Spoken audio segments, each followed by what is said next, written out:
¿Y si te dijera que la humildad es el arma más peligrosa?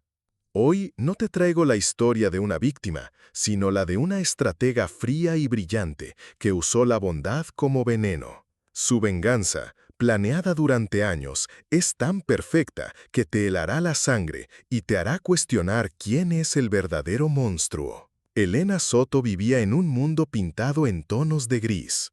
Su pequeño apartamento en el bullicioso barrio de Lavapiés, en Madrid, era más una celda monacal que un hogar.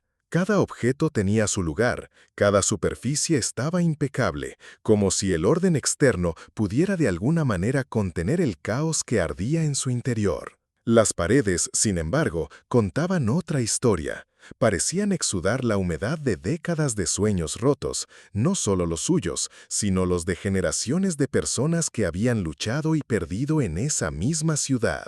Cada mañana, la misma rutina. Se acercaba a la única ventana y al mirar los tejados rojizos de Madrid no veía la promesa de un nuevo día, sino el recordatorio constante de un pasado que la había marcado a fuego. Su mente era un proyector que repetía la misma película en un bucle infinito. Veía el rostro de su padre, un ebanista cuyo arte residía en sus manos, unas manos que podían transformar un bloque de madera en una pieza de museo. Y luego veía esas mismas manos, temblorosas y derrotadas, firmando los papeles que cedían su taller, su vida entera, al banco de la familia Montenegro. Una deuda impagable, un interés voraz. La imagen se fundía con la de su madre, una mujer de una dignidad inquebrantable, cuyas manos se enrojecieron y agrietaron limpiando los suelos de mármol de las casas de otros para poder poner un plato de lentejas en la mesa. Y sobre todo, recordaba la humillación. No era un sentimiento pasajero, era un veneno frío que se había asentado en lo más profundo de su alma, cristalizándose en una determinación helada. Elena no era una víctima pasiva esperando un rescate divino. Era una estratega. La vida le había enseñado que la piedad era un lujo y la justicia una ilusión para los débiles. Con una inteligencia brillante y una disciplina de hierro que bordeaba lo patológico, se había devorado los libros. Obtuvo una licenciatura en psicología infantil con matrícula de honor, una hazaña pagada con becas ganadas a pulso y trabajos nocturnos que le robaban el sueño pero alimentaban su propósito. Su tesis, titulada Mecanismos de resiliencia y vínculo afectivo en niños expuestos a trauma generacional, no era solo un trabajo académico, era su manual de operaciones, el plano de su venganza. Su objetivo, forjado en años de resentimientos silenciosos y estudio metódico, era de una claridad aterradora. No quería la justicia de los tribunales, que consideraba un teatro para los ricos. No buscaba una disculpa, que sería una limosna insultante. Quería restitución. Quería tomar, pieza por pieza, todo lo que sentía que le habían arrebatado. La seguridad, el estatus, el futuro.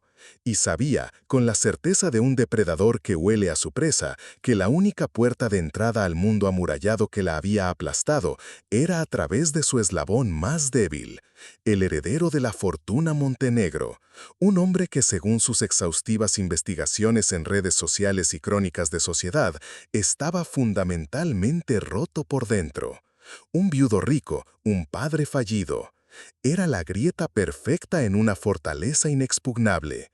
Y Elena Soto estaba a punto de convertirse en la enredadera que haría caer los muros. La oportunidad que había estado esperando durante años no llegó con fuegos artificiales, sino como un susurro.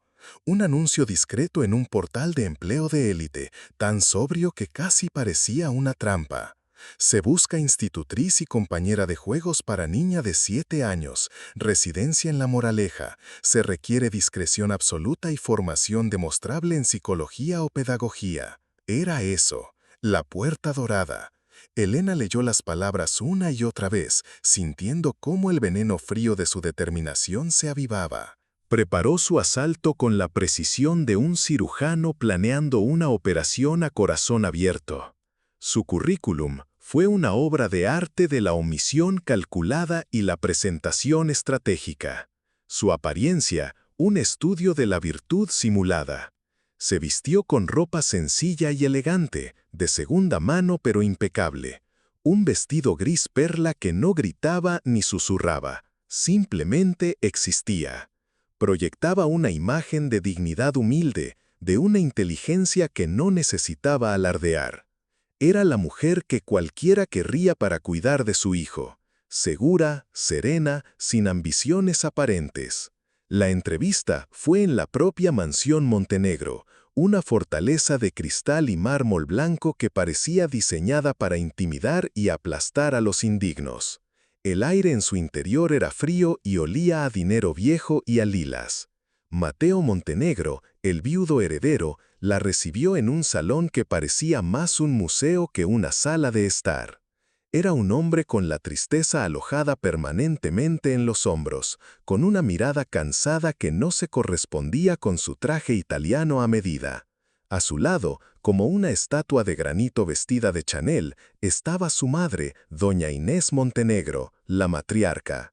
Sus ojos, afilados y penetrantes como fragmentos de hielo, evaluaron a Elena no como a una candidata, sino como a una amenaza potencial. Era una depredadora reconociendo a otra. Elena sintió la presión de esa mirada, pero mantuvo la calma, respondiendo a cada pregunta con una mezcla perfecta de profesionalismo y calidad. Cuando finalmente le presentaron a la pequeña Sofía, el peón central en su tablero de ajedrez, la niña era un fantasma pálido y silencioso que se escondía detrás de las largas piernas de su padre. Elena vio el miedo y la soledad en sus ojos y supo exactamente qué hacer. No se arrodilló para avasallarla con esa falsa alegría que usan los adultos con los niños.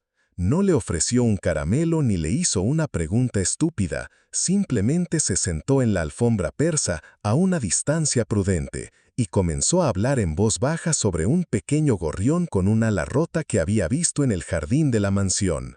No esperaba respuesta, no la buscaba, solo creaba un espacio seguro, una burbuja de normalidad en medio de esa tensión palpable.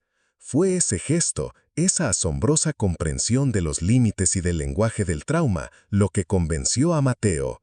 En Elena vio un refugio para su hija, una respuesta a sus oraciones desesperadas. Doña Inés, sin embargo, permaneció en silencio. En la humildad perfecta de Elena, en su estudiada gentileza, ella no vio virtud. Vio un cálculo tan profundo y frío que le heló la sangre en las venas.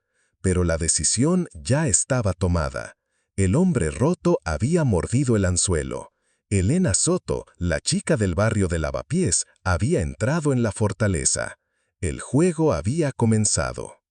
Los primeros meses de Elena en la mansión Montenegro fueron una obra maestra de infiltración sutil, una sinfonía silenciosa tocada en el alma de una niña. Su enfoque con Sofía no era el de una niñera que sigue un horario, sino el de una terapeuta del espíritu que reescribe un guión. Aplicando los principios de su tesis con una precisión aterradora, creó un entorno de previsibilidad y control absoluto para la niña.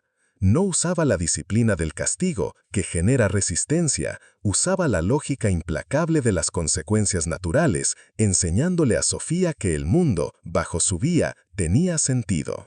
No forzaba la conversación, un error de principiante. La invitaba a través del arte y el juego simbólico, dándole a la niña un lenguaje sin palabras para expresar el dolor que no podía nombrar. Pronto, los pasillos de la mansión, antes opresivos en su silencio, se llenaron con un sonido casi olvidado, el eco tenue de la risa de Sofía. La niña, que apenas hablaba, comenzó a comunicarse a través de una explosión de dibujos. Eran paisajes oscuros, figuras solitarias, soles negros, y Elena, la experta, estaba ahí para interpretarlos. Se reunía con Mateo en la biblioteca al final del día y con su voz suave y convincente le traducía el alma de su hija.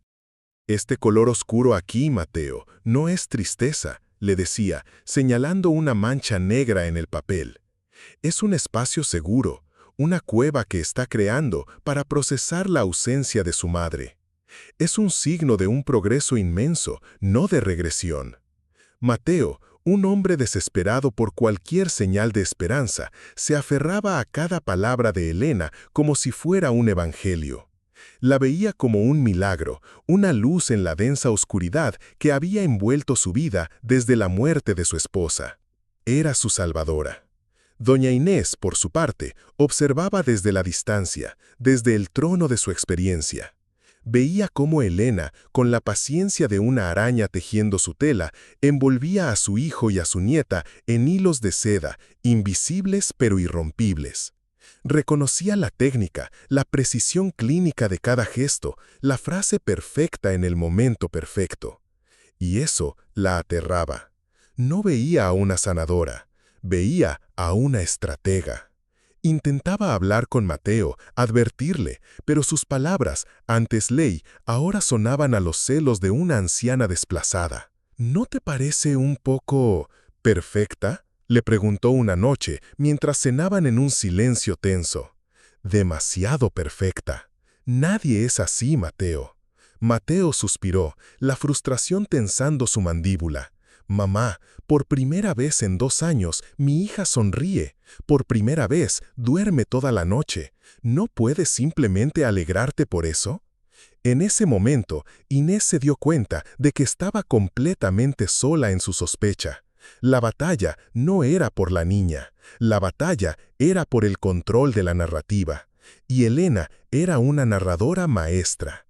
No solo estaba sanando a Sofía, estaba aislando metódicamente a la matriarca, convirtiendo su amor protector en un acto de interferencia tóxica. Cada consejo de Inés era ahora una crítica, cada advertencia una paranoia.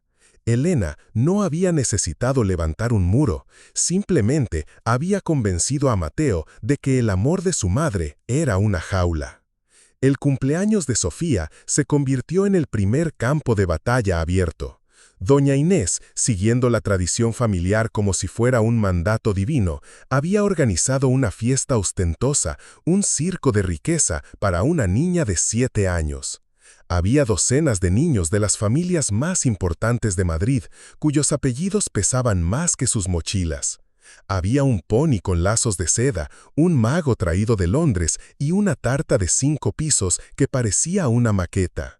Era la forma en que los Montenegro demostraban amor, a través de la abundancia abrumadora y el estatus social.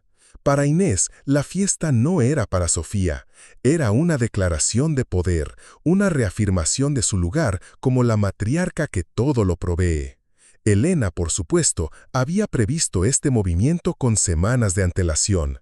Era un error de manual que una mujer como Inés cometería. Así que había pasado las semanas previas trabajando metódicamente con Sofía sobre la ansiedad social, plantando semillas de aprensión en la mente fértil de la niña. Le leía cuentos sobre princesas que se sentían abrumadas en grandes bailes, le hablaba de cómo a veces mucho ruido y mucha gente pueden hacer que nuestro corazón se sienta pequeñito. No creaba el miedo, solo le daba nombre y forma al que ya existía. El día de la fiesta, el plan de Elena floreció a la perfección. La niña, al ver el jardín transformado en un festival para desconocidos, se sintió completamente superada. Se escondió en su habitación, negándose a salir, con las manitas tapándose los oídos. Mateo estaba desolado. Doña Inés, furiosa, con el rostro enrojecido por la humillación, culpó directamente a Elena. Es esta excesiva sensibilidad que le estás inculcando, la estás convirtiendo en una débil, gritó en el pasillo, su voz resonando contra el mármol. Fue entonces cuando Elena ejecutó su jugada maestra. En lugar de forzar a Sofía o discutir con la abuela, validó los sentimientos de la niña con una ternura infinita. Está bien sentirse así, cariño, le susurró a Sofía, abrazándola. Luego, con una calma serena que era en sí misma una bofetada a la histeria de Inés, se dirigió a Mateo. Quizás lo que Sofía necesita no es lo que nosotros creemos que quiere. Quizás toda esta gente, todo este ruido, no es un regalo para ella. Quizás solo necesita a su papá. Las palabras, cargadas de una lógica psicológica impecable, golpearon a Mateo como un rayo de lucidez. Siguiendo la sugerencia de Elena, hizo lo impensable. Canceló la fiesta. Despidió a los invitados, que se marcharon entre susurros de escándalo, y pasó el resto de la tarde con Sofía y Elena, construyendo un fuerte de mantas en la sala de cine, comiendo pizza directamente de la caja. Para Mateo fue un momento de conexión profunda y reveladora. Para doña Inés fue la humillación pública más grande de su vida. Elena había convertido su gran gesto de amor en un acto de egoísmo e incomprensión. Esa noche, Mateo le dijo a su madre unas palabras que sellaron el destino de la matriarca. «Elena la entiende mejor que nadie, mamá. Quizás deberíamos empezar a escucharla más». La primera grieta se había formado, no en la frágil psique de Sofía, sino en los cimientos de granito de la autoridad de doña Inés. Elena no había necesitado levantar la voz ni lanzar una sola acusación. Simplemente había movido las piezas del tablero para que la reina se pusiera a sí misma en jaque. Doña Inés Montenegro no era una mujer que se rindiera fácilmente. Había navegado por las aguas infestadas de tiburones del mundo empresarial y social durante más de 40 años, y no iba a ser derrotada por una institutriz con cara de santa. La humillación del cumpleaños de Sofía no la había quebrado, la había enfurecido. Decidió contraatacar en dos frentes. Primero, la investigación. Usando sus contactos, esos hilos de poder que se extienden por toda la ciudad, contrató a un discreto pero eficaz investigador privado, un excomisario que le debía más de un favor. La orden fue clara. Quiero saber hasta el color de la ropa interior que usaba en el parvulario. Encuentra la suciedad. Todo el mundo la tiene. Mientras el sabueso olfateaba el pasado de Elena, Inés intentó una estrategia diferente, más directa con su hijo. Apeló a la única religión que los Montenegro realmente profesaban, el culto a la clase y al linaje. Durante una cena tensa en el comedor formal, bajo la mirada de retratos de ancestros con mandíbulas de acero, Inés lanzó su ataque. «Mateo, esa chica es una advenediza», dijo, su voz cortando el aire como un bisturí. «Viene de la nada. La gente como ella, la gente que no tiene nada que perder, posee una ambición que tú y yo no podemos ni comprender. Se aferran a familias como la nuestra como lapas, buscando una oportunidad para escalar». Sus palabras, que en otro contexto podrían haber sonado como una advertencia prudente de una madre preocupada, en la atmósfera actual sonaron a puro y rancio esnobismo. Fue un error táctico fatal. Mateo, cuya culpa latente por su propia riqueza había sido sutilmente avivada por la aparente sencillez de Elena, reaccionó con una frialdad defensiva que sorprendió incluso a su madre. «Su origen no define su valía, mamá. Es la persona más decente y compasiva que he conocido. Justo lo contrario de lo que tú estás insinuando, con ese veneno clasista que pensé que ya habíamos superado». Y entonces, como si hubiera sido invocado por el destino, el guión de Elena se desplegó con una perfección teatral. Justo en ese momento, ella pasó por la puerta abierta del comedor, camino a la biblioteca. Se detuvo un instante, como si acabara de escuchar las últimas palabras. No intervino, no dijo nada. Simplemente bajó la mirada, sus hombros encogiéndose casi imperceptiblemente, y una expresión de dolor contenido, de una herida profunda e inmerecida, cruzó su rostro. Dejó que Mateo la viera herida, vulnerable, víctima del prejuicio de su propia madre. La escena fue devastadora. Un golpe de mazo a la ya frágil relación entre madre e hijo. A los ojos de Mateo, su madre se había transformado en una caricatura de sí misma, una aristócrata intolerante y cruel. Y Elena, la humilde Elena, era la mártir de su intolerancia. Los susurros de doña Inés en los salones de mármol ya no eran advertencias de una matriarca sabia. Eran el eco de un mundo antiguo, injusto y cruel, que Mateo, bajo la creciente influencia de Elena, estaba decidido a dejar atrás para siempre. La guerra de Inés estaba perdida antes de que la primera bala fuera disparada, porque su oponente no luchaba con armas, sino con percepciones. El informe del investigador privado llegó en un sobre manila sellado, de apariencia inofensiva. Doña Inés lo leyó en la soledad de su despacho, un santuario de caoba y cuero que olía a poder. Su corazón latía con una mezcla de vindicación y un pavor creciente. El informe era exhaustivo, un mapa detallado de una vida aparentemente simple, pero en la superficie era decepcionantemente inútil. Confirmaba la historia que Elena proyectaba. Una familia humilde de clase trabajadora, un padre artesano cuyo negocio fue devorado por la crisis, una trayectoria académica impecable. No había crímenes, no había escándalos, no había amantes secretos. Era la vida de una santa. Pero al final del informe, en una nota al margen, el investigador había señalado un detalle que le pareció anómalo. La deuda del padre de Elena no había sido con un gran banco comercial, sino con una pequeña y agresiva entidad de inversión llamada Capitales del Manzanares, que, curiosamente, fue absorbida por el conglomerado Montenegro 5 años después. Era una conexión, pero era tenue, humo, no fuego. Inés sabía que no era suficiente para convencer a un Mateo cada vez más ciego. Necesitaba una prueba irrefutable, una pistola humeante. Mientras tanto, Elena, como si tuviera un sexto sentido para la vigilancia, como si supiera que los muros de la mansión ahora tenían ojos y oídos, realizó su acto más audaz hasta la fecha. Con una sutileza asombrosa, se enteró de la situación de Amalia, una de las empleadas de limpieza más antiguas de la casa, cuyo hijo adolescente necesitaba una costosa operación de rodilla para poder seguir jugando al fútbol, su única beca posible para la universidad. La situación era desesperada. Entonces, Elena ejecutó su plan. En secreto, vendió la única joya de valor que le había dejado su abuela, un delicado broche de zafiros. Con el dinero, pagó la operación de forma anónima, pero la caridad sin testigos no servía a sus propósitos.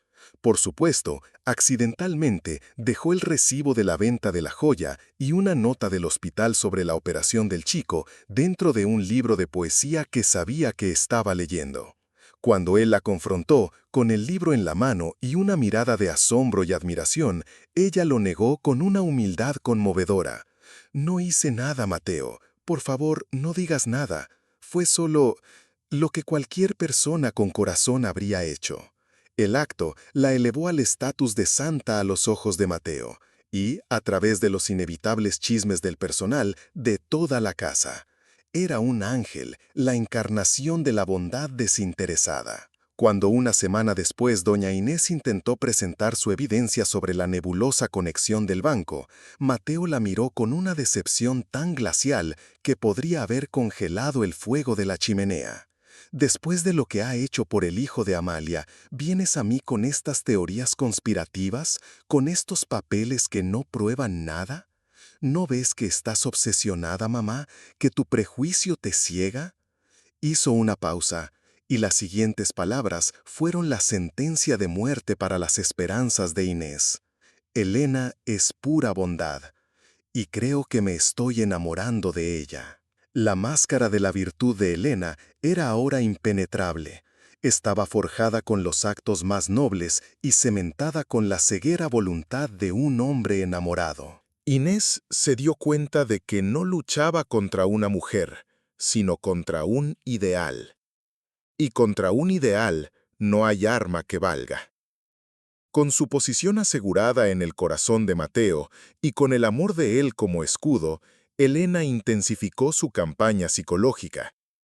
Su objetivo ya no era solo neutralizar a doña Inés, sino erradicar su influencia por completo. Y su campo de batalla elegido era la mente de Sofía. Su arma más potente y la más cruel era el silencio y la interpretación. No necesitaba mentir, solo necesitaba enmarcar la verdad de una manera devastadora. Después de cada visita de la abuela, que ahora eran tensas y vigiladas, Elena se sentaba con Sofía en lo que llamaba sesiones de juego terapéutico. Doña Inés, en su torpe desesperación por reconectar, le traía a Sofía regalos caros. Ponis de porcelana, casas de muñecas victorianas. Le hablaba del futuro, de los internados en Suiza, donde las Montenegro siempre habían estudiado, de sus responsabilidades como heredera. Eran actos de amor filtrados a través del prisma de su clase y su mundo. Pero Elena, con la habilidad de un propagandista, reinterpretaba cada uno de estos actos para la niña.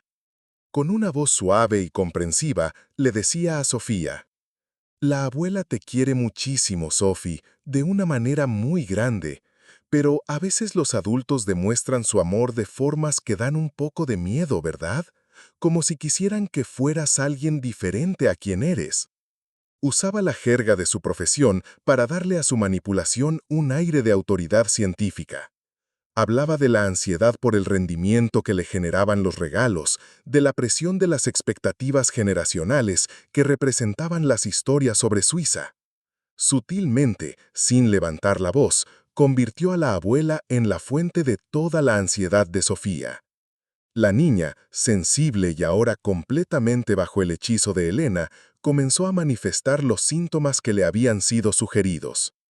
Se retiraba físicamente cuando doña Inés se acercaba. Dejaba caer los caros regalos a indiferencia. Respondía a sus preguntas con monosílabos, con la mirada perdida en un punto lejano. El amor de su abuela se había convertido en su mente en una amenaza. Elena observaba todo esto desde un segundo plano con una expresión de serena preocupación. No intervenía, no decía nada, simplemente permitía que el comportamiento de Sofía hablara por ella. El silencio de la niña se convirtió en el grito de acusación más fuerte contra su abuela. Ante los ojos de Mateo, cada vez que Inés entraba en una habitación, su hija se marchitaba. La conclusión era obvia, y Elena se la servía en bandeja de plata. La presencia de la abuela era tóxica para el bienestar de la niña.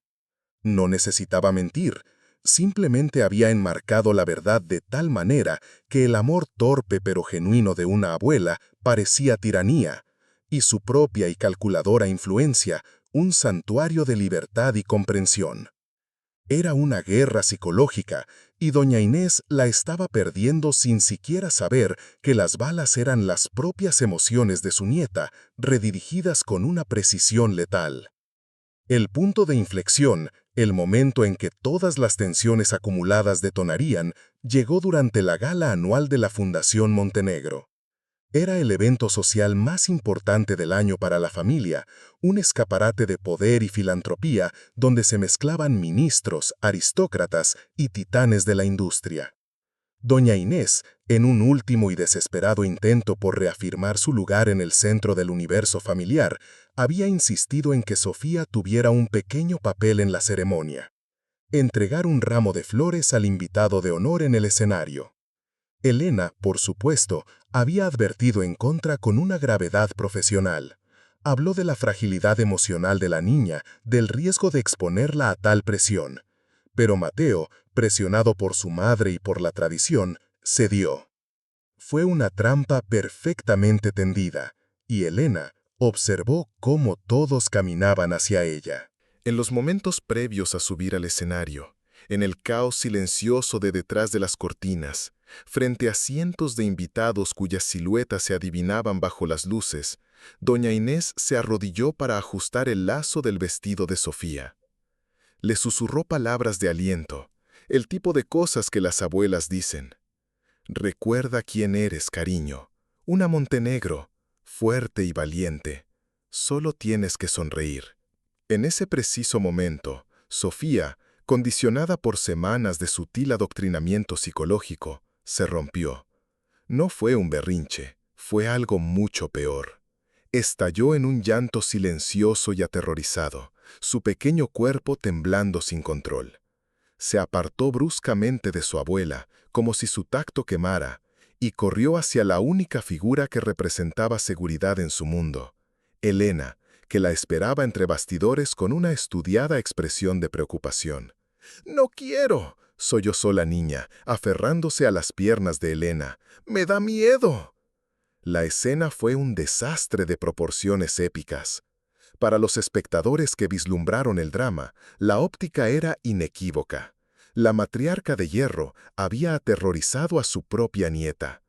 Mateo corrió hacia su hija, la tomó en brazos y lanzó a su madre una mirada de una furia y una traición tan profundas que parecieron envejecerla 10 años en un segundo. Elena consoló a Sofía, acariciando su cabello, su rostro una máscara perfecta de compasión y tristeza. No dijo una palabra, no necesitaba hacerlo. El daño era irreparable y absoluto. Doña Inés se quedó sola en medio del escenario, con el ramo de flores caído a sus pies. El foco que la había iluminado toda su vida, ahora solo mostraba a una anciana abandonada y confundida. Su reputación, su poder y, lo más importante, su relación con su único hijo, habían sido destrozadas en un instante. Había recibido jaque mate. Y la pieza que la había derrotado era una niña de 7 años, utilizada como un arma viviente por una oponente que ni siquiera se había molestado en el tablero de juego. La noche de la gala fue la última noche de doña Inés Montenegro como la reina de su propio castillo. A la mañana siguiente no hubo gritos ni recriminaciones. El aire en la mansión era denso, cargado con la electricidad estática que sigue al rayo. La conversación con Mateo no fue una discusión, fue una sentencia dictada con una calma mortal. Se sentaron en el despacho que había sido de su difunto esposo, un lugar que siempre había simbolizado su poder inexpugnable. Pero ahora el poder se había evaporado, dejando solo el olor a cera de abeja y a derrota. «Mamá, no sé qué le dijiste a Sofía anoche, ni qué has estado haciendo estos meses, pero no puedo permitir que esto continúe», dijo Mateo. Su voz estaba desprovista de emoción, plana y fría como la de un juez leyendo un veredicto. Elena cree, y yo estoy completamente de acuerdo, que Sofía necesita espacio. Necesita un ambiente sin presión, un ambiente sin ti. Cada palabra fue un golpe físico. Doña Inés sintió que el aire abandonaba sus pulmones. Intentó defenderse, explicar que todo era un malentendido, una trampa, pero sus palabras sonaban débiles, desesperadas. Era inútil.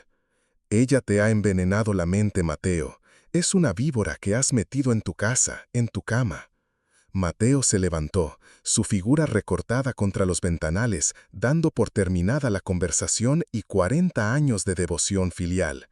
«La única víbora que veo es la amargura que te está consumiendo. Necesitas tiempo, necesitas perspectiva». Su mirada se desvió, incapaz de sostener la de su madre. «Te irás a la finca de Segovia por una temporada, indefinida, hasta que puedas ver las cosas con más claridad». No era una sugerencia, era una orden. El exilio. Doña Inés Montenegro, la mujer que había construido un imperio al lado de su marido, la leona que había defendido el legado familiar con uñas y dientes, fue desterrada de su propio hogar por una institutriz que había llegado con un solo maletín y una sonrisa humilde. Mientras el coche de lujo la alejaba por el largo camino de entrada bordeado de cipreses, miró hacia la mansión por última vez. Y la vio. Vio a Elena en una de las ventanas del piso de arriba, en la habitación de Sofía, observando su partida. No había una sonrisa de triunfo en su rostro, ni un gesto de despedida. Solo una quietud vigilante, la de un depredador que ha asegurado su territorio y ahora descansa, observando cómo su rival desaparece en el horizonte.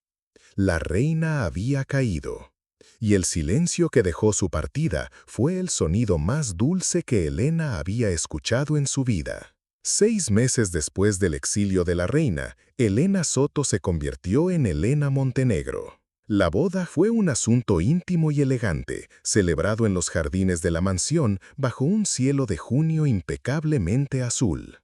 Elena llevaba un vestido de un diseñador de renombre, de líneas simples pero de un corte tan exquisito que parecía esculpido sobre su cuerpo. Su rostro, enmarcado por un velo discreto, era la viva imagen de la felicidad serena, de la virtud recompensada. Sofía, vestida como una pequeña princesa de cuento, fue la dama de honor, sonriendo tímidamente a las cámaras, un trofeo viviente del éxito de Elena. Mateo, a su lado, la miraba con una adoración que rozaba lo devocional.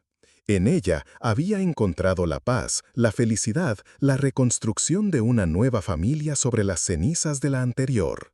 O eso creía él. Para Elena, el día fue la culminación de un plan de toda una vida. Era el último movimiento en su partida de ajedrez. Mientras decía sí acepto frente al reducido círculo de la élite madrileña, la imagen que vino a su mente no fue la de un futuro feliz, sino el rostro derrotado de su padre, en el taller vacío. Mientras Mateo deslizaba el anillo de diamantes en su dedo, un legado de generaciones de mujeres Montenegro, no sintió el calor del amor, sino el peso frío del metal. Era una corona, sí, pero era una corona forjada en cenizas, robada del fuego de la ruina de otros. Durante la recepción, mientras los invitados brindaban por su aparente felicidad, Elena se encontró con la mirada de uno de los antiguos socios de su suegro, un hombre llamado Julián Alarcón, un zorro viejo con ojos que habían visto demasiado. La observaba no con admiración, sino con una curiosidad indescifrable, casi analítica. Por un fugaz momento, Elena sintió un escalofrío helado recorrer su espalda. ¿Alguien más veía a través de la máscara? ¿Veía a la depredadora bajo la piel de la santa? Pero el momento pasó tan rápido como llegó. Recibió las felicitaciones, sonrió con la dosis justa de modestia y jugó su papel a la perfección. Era la dueña de todo lo que veía, la mansión, el nombre, el hombre. Había ganado. Pero más tarde, mientras la noche llegaba a su fin y se encontraba sola por un momento en el gran salón, iluminada solo por la luz de la luna que se filtraba por los ventanales, el silencio de la casa pareció burlarse de ella. La victoria, se dio cuenta, tenía un sabor inesperado, un sabor metálico, como la sangre, y un regusto amargo a soledad. La vida como la nueva señora Montenegro no fue el paraíso que Elena había imaginado. O quizás el paraíso nunca había sido su objetivo real. El destino, con su ironía cruel, a veces nos da exactamente lo que pedimos solo para demostrarnos que no sabíamos lo que queríamos. Elena descubrió que administrar un imperio, incluso desde la sombra, era un trabajo tedioso, una cadena de reuniones, decisiones financieras y obligaciones sociales que la aburrían hasta el alma. El poder, una vez conseguido, perdió su brillo y se convirtió en una carga. Mateo, una vez liberado de la influencia negativa de su madre, no se convirtió en el compañero devoto y presente que ella esperaba.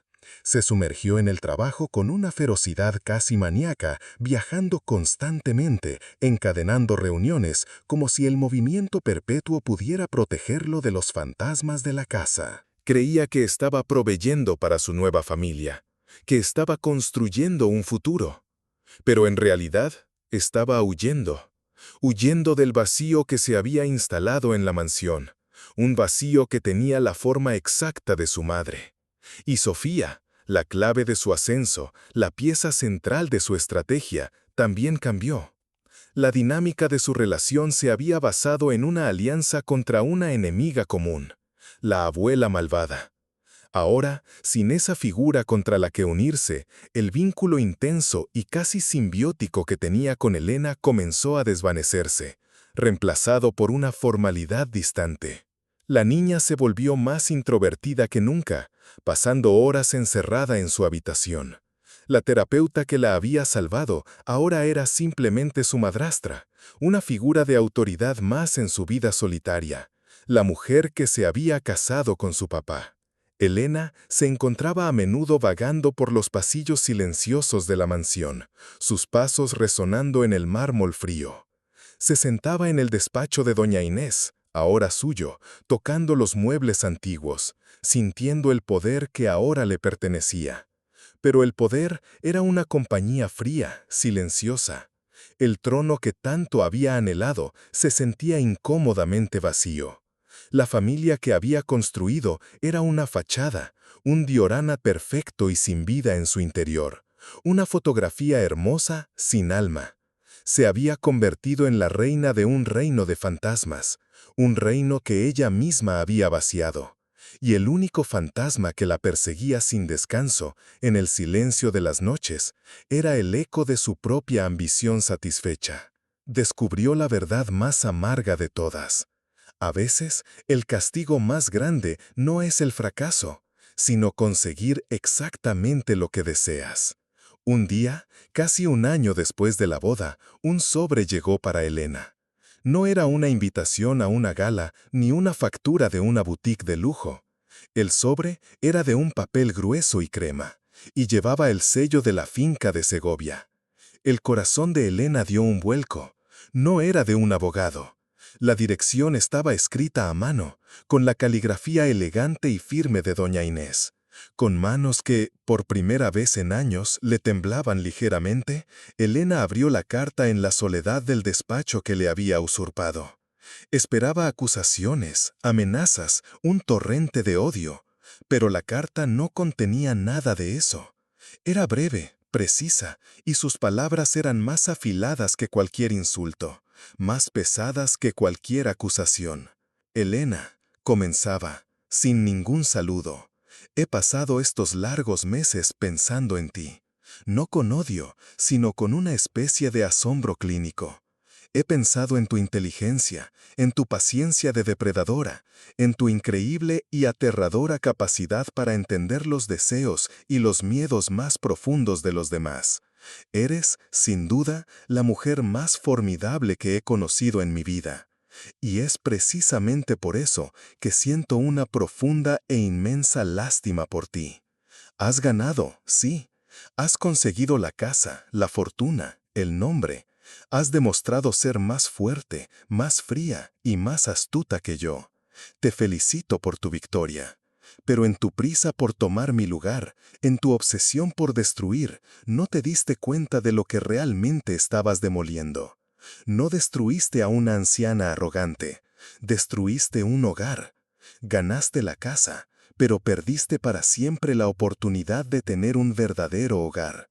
Y esa, querida Elena, es una pobreza que ningún dinero puede remediar, una soledad que ninguna compañía puede llenar. Espero que algún día la victoria te baste. No había firma, no era necesario. Elena leyó la carta una y otra vez, y cada relectura era como tragar cristales rotos. Cada palabra era un espejo pulido que reflejaba una verdad que había mantenido enterrada bajo capas de justificación y resentimiento. No había ira en las palabras de Inés. Había algo mucho peor, una compasión devastadora. Era el juicio final, no de una rival derrotada, sino de la única persona que la había visto de verdad desde el primer momento. Elena se levantó y se acercó al gran espejo veneciano que colgaba en el vestíbulo. Miró su reflejo. La mujer elegante, poderosa, la dueña de todo, la señora Montenegro. Pero por primera vez vio las finas grietas en la máscara de porcelana. Vio la soledad abismal en sus propios ojos. La carta de Inés no era un ataque. Era una profecía que, sin que ella se diera cuenta, ya se había cumplido. En el epílogo de su gran obra de venganza, Elena Montenegro se encontraba fundamentalmente sola. Mateo estaba en un viaje de negocios de 3 semanas en Asia, cerrando un trato que añadiría otro cero a su ya obscena fortuna. Sofía estaba en un campamento de verano de élite en los Alpes suizos, aprendiendo a montar a caballo y a hablar francés, lejos, muy lejos de la influencia de su madrastra. La mansión, inmensa y pulcra como un mausoleo, estaba en un silencio absoluto, solo roto por el tic-tac de un reloj de pie en el vestíbulo, un sonido que parecía contar segundos que no llevaban a ninguna parte. Una tarde, Elena caminaba sin rumbo por la galería del segundo piso, la galería de retratos de los Montenegro. Sus antepasados, los de su esposo, la miraban desde sus marcos dorados con ojos de óleo, con expresiones de fría desaprobación. Eran los fantasmas de la dinastía que había conquistado. Llegó al final del pasillo, a un espacio vacío en la pared. Era el lugar donde solía estar el imponente retrato de doña Inés, que Mateo, en un acto de lealtad hacia Elena, había ordenado retirar. Ahora, en su lugar solo había un rectángulo de pared ligeramente más pálido que el resto. Un vacío. Un fantasma de presencia. Elena se detuvo frente a ese vacío. Levantó la mano y tocó la pared fría. Y en ese gesto simple, en ese contacto con la nada, comprendió la verdadera naturaleza de su victoria. Había vaciado la casa de su historia, de sus afectos, de su alma, para llenarla solo consigo misma. Y al hacerlo, se dio cuenta de que ella misma estaba vacía. El resentimiento que la había impulsado durante tantos años, esa llama negra de injusticia, había sido un fuego que la mantenía caliente, que le daba un propósito. Ahora que el fuego se había consumido, ahora que la venganza estaba completa, solo quedaba el frío. Un frío existencial, profundo, que ningún abrigo de bisón podía calmar. La clase, la verdadera clase de la que su madre le hablaba, la que se lleva en el alma, nunca había sido su objetivo. Su objetivo era la aniquilación, y lo había logrado. Aniquiló a los Montenegro, desterró a su reina, se apoderó de su castillo. Pero en el proceso se aniquiló a sí misma. El eco en la mansión ya no era solo el de sus pasos solitarios sobre el mármol. Era el eco del silencio de una vida que había ganado el mundo a cambio de su propia alma. Y en ese silencio, por primera vez, Elena sintió miedo. No de perder lo que tenía, sino de tenerlo para siempre. Y así, querido oyente, llegamos al final de este laberinto de espejos. La historia de Elena nos deja con un nudo en la garganta y una pregunta difícil que resuena en el silencio. ¿Puede una victoria construida sobre la ruina de otros ser considerada justicia? ¿O es simplemente una forma más sofisticada y fría de venganza? Nos han enseñado a creer que la virtud siempre es recompensada, pero la vida, a veces, escribe guiones mucho más complejos. ¿Es Elena una villana o la trágica consecuencia de un sistema que la aplastó primero? Me encantaría saber qué piensan ustedes. ¿Hay redención posible para un alma que ha pagado un precio tan alto por su victoria? Dejen sus reflexiones en los comentarios, porque esta no es una historia con respuestas fáciles.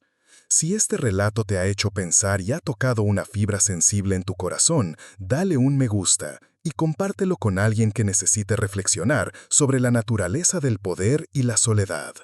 No olviden suscribirse a El Dinero y el Amor y activar las notificaciones para no perderse ninguna de nuestras historias, que siempre buscan ir más allá de la superficie.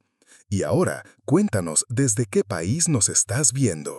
Nos encanta saber que estas historias llegan a corazones de todo el mundo hispanohablante. Gracias por ver El Dinero y el Amor. Hasta la próxima.